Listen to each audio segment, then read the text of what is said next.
भांगड़ का किला जहाँ शाम ढलते ही जाग उठती है आत्माएं। पुराने किले मौत, हादसा, अतीत और रूहों का अपना एक अलग ही संबंध और संयोग होता है। ऐसी कोई जगह जहाँ मौत का साया बनकर रूहें घूमती हो। उन जगहों पर इंसान अपने डर पर काबू नहीं कर पाता है। दुनिया भर में ऐसे कई पुराने किले हैं जिनका अपना एक अलग ही काला अतीत है और वहाँ आज भी रूहों का वास है। भांगड़ का किला भारत में सबसे डरावनी स्थान के रूप में जाना जाता है और शायद सबसे बड़ा अनसुलझा रहस्य है। आइए जानते हैं इस भूतिया किले की कहानी। भांगड़ का किला अपने बर्बाद होने के इतिहास और रहस्यमयी घटनाओं के कारण मशहूर है। इस किले के उजाड़ होने के बारे में दो कहानियां प्रचलित हैं। पहली कहानी के अनुसार जहां भांगड़ किले का निर्माण करवाया गया, वह स्थान योगी बालूनाथ का तप स्थल था। उसने इस वचन के साथ महाराजा भगवंत दास को भांगड़ किले के निर्माण की अनुमति दी थी कि किले की परछाई किसी भी कीमत पर उसके तप स्थल पर नहीं पड़नी चाहिए। महाराजा भगवंत दास ने तो अपने वचन का मान रखा, किंतु उसके वंशज माधो सिंह इस वचन की अवहेलना करते हुए किले की ऊपरी मंजिलों का निर्माण करवाने लगे। ऊपरी मंजिलों के निर्माण के कारण योगी बालूनाथ के तप स्थल पर भांगड़ किले की परछाई पड़ गई।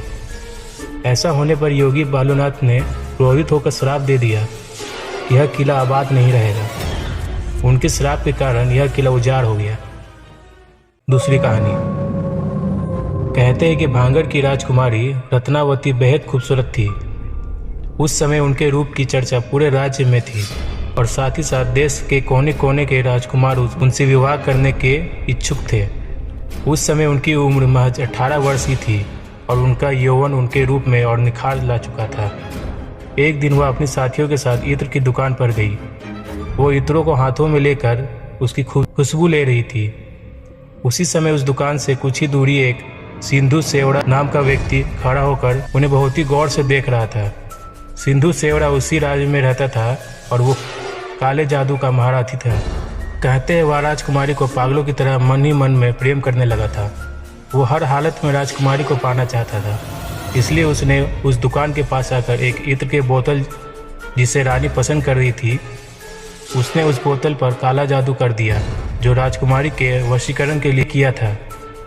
लेकिन इस बात का पता राजकुमारी को लग गया। राजकुमारी रत्नावती ने इस इत्र की शीशी को उठाया और वहीं पास के एक बड़े पत्थर पर जोर से पटक दिया, जिससे वो शीशा टूट गया और सारा इत्र उस पत्थर पर फैल गया। कहते हैं कि काले जादू के असर के कारण वह पत्थर तांत्रिक सिंधु सेवड़ा के पीछे चल पड़ा और तांत्रिक को कुचल दिया, जिसके कारण तांत्रिक की मौत हो गई। मरने से पहले तांत्रिक ने श्राप दिया था कि इस किले में रहने वाले सभी लोग जल्द ही मर जाएंगे और वो दोबारा जन्म नहीं ले पाएंगे और उनकी आत्माएं इस किले में भटकती रहेंगी।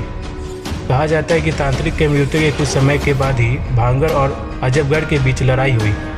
उस युद्ध में सभी लोग मारे गए, साथ ही राजकुमारी रत्नावती भी उस श्राप से नहीं बच पाई और उनकी भी मृत्यु हो गई। लोगों का मानना है कि भांगड़ किले में उनकी रूहें आज भी घूमती है।